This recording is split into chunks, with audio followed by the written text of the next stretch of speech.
All right, so I've had a couple videos, a lot of reviews of the new Street Triple RS. This is the 2020.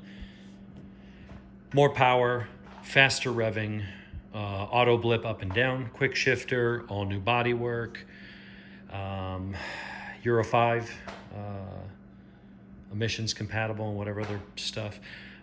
There's been some tweaks to the rider modes and things like that, some further refinement, new LED headlights, a lot of cool stuff.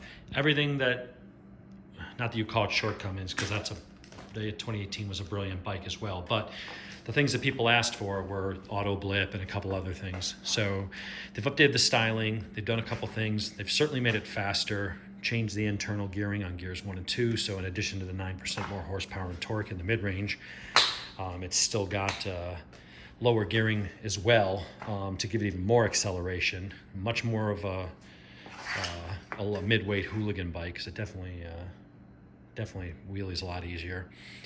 Any case, there is one glaring thing here that I hate, and I'm going to be sending this to Triumph and the review magazines. Hopefully enough people will also be pissed off on it, and I'm not just one asshole on the internet complaining about something, but hopefully enough people will recognize this, and luckily it's an easy fix, but it's a huge miss. It's a big glaring issue, and it has to do with the dash. So they said we've got new menus and new graphics on the TFT dash, and it certainly looks pretty. Here's the problem, and just to make it easier to read, let's go up and change it to night mode. Okay, looks nice. You've got some different modes here. Let's see, you can change the colors. Let's see. I can change styles. So I can make the tack small, and then that lets me have information be slightly bigger and things like that. So you can change around with the font sizes. You can move around the graphics a bit. See, now I can have smaller speedometer and rev counter, and then really big letters for my trip and lap times and all that kind of stuff. I can put everything over here to the side, and then what that would allow me to do is put some of that information over here on the left side by side.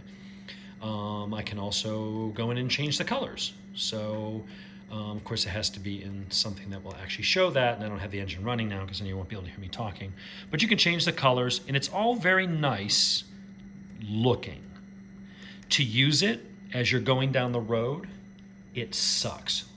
The problem is that when it is running, the colors are very washed out here. You can barely see the rev counter until it turns red, and even then it's hard to see out of the corner of your eye because you don't want to be staring at a dashboard as you're going down the road at a good clip. But you do want to at least have an idea of what's going on, have an idea of where your RPMs are, things like that. So when you put it on the biggest image here, now things like, if you want to glance down and see how many miles you've got, or you want to see, how many miles until your tank is empty, things like that, it's in like a number 2 font. It's illegible when you're going down the road. So to get the tachometer even remotely usable, and I would submit it still sucks, you render everything else unusable. And to make the other things unusable, then the RPM indicator, the tachometer, might as well not even be there.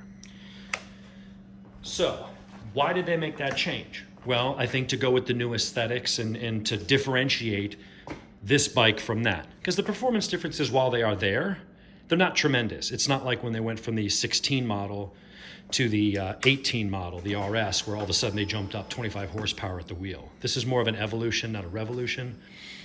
And so the differences are performance-wise, they're there, but they're not huge. So here's the difference. When you look at the old, you can change and make the RPMs really big.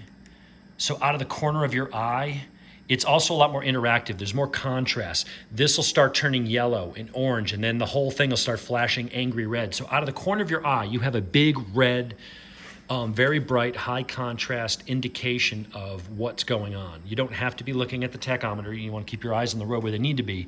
But you'll know when you're about to hit red line or things like that, because you'll just naturally see it's in this quarter, it's at half. You'll know roughly within 1,000 RPMs of where you are based on just your peripheral vision.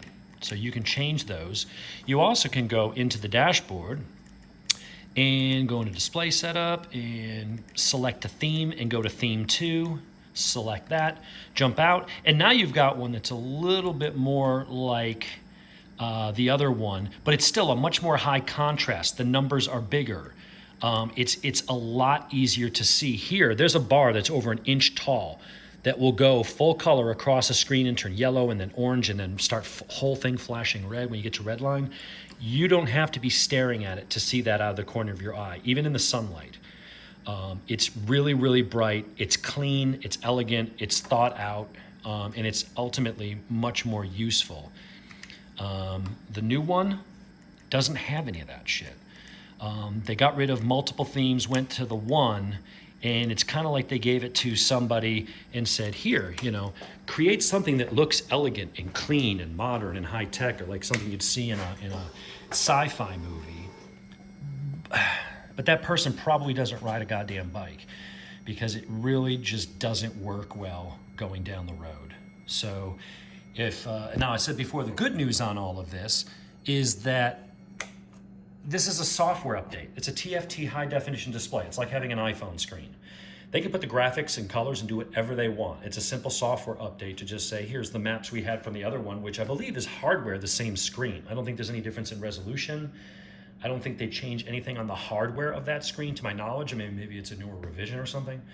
But as far as the graphics goes, that's something they could just turn back the clock and add in those extra screens for us to be able to scroll through, which would make this bike perfect.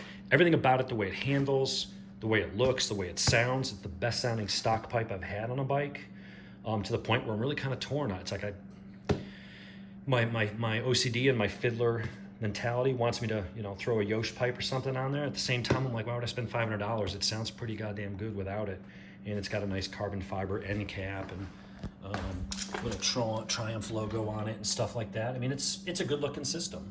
So I'm really kind of torn on that. But Triumph, if you're listening, I will certainly be filling this out when we do our when you send me the survey in the mail, as a new product owner and stuff, because I've gotten them on every Triumph that we bought, and we've had like 6 or 7 of them. It's unusual for Triumph to miss. When you go to the level they do for the fit and finish and just their design, the way the motor works, the way everything just works together to provide that quality of a bike with high spec components for the price they did, it's fucking phenomenal. And then you drop the ball by giving a graphic artist, the go ahead to design that, and someone who probably didn't actually take this bike out and ride it. And if he did, there's something wrong with that guy. So anyway, that's my thoughts on this. Awesome bike, really missed the mark on the dash. And that's important because you've got a lot of information there that's useful. What's the point of having all that information if you can't read it at a glance? You can't get to what you want quickly and easily. It's just a horrible user experience. You had it nailed on that bike. You've got it nailed on the 18 up Speed Triple RS. That one didn't have as many options as that, but they were similar, beautiful, elegant, and most of all, useful. This one, throw it in the trash and give me back the old one. If you could take that dash and put it on that bike, this would be a 10 out of 10. Instead, you got a 9 out of 10. Anyway, those are my thoughts.